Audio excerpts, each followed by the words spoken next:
qışqırmaq xüsusilə güclüdür. Arzunu qışqırmaq güclüdür.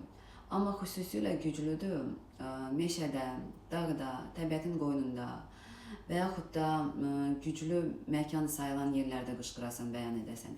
Jim Carrey nümunəsini gətirəcəm.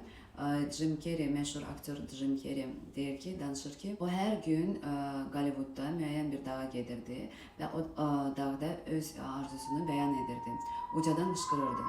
O qışqıraraq deyirdi, rejissorlar məni görür, mənə maraqlı, güclü rollar verirlər və bu sonradan onun həyatında tam reallığa çevrilirdi. Bir çox insanın arzusu var, amma bunu deməyə qorxur, insanların mühakiməsindən çəkinir, arzusunu insanların qarşısına çıxarmaqdan utanır. Əgər sən nəyisə inanırsansa, 100% inamın varsa və üstəlik bunu bəyan edirsən dünyaya, deyirsən, sən bununla cəlb etmə qanununu aktivləşdirirsən və yaradırsan. Niyyəti və bundan enerji verirsən. Arzu reallığa çevrilməyə başlayır. Arzunu dünyaya cəsarət elə denən.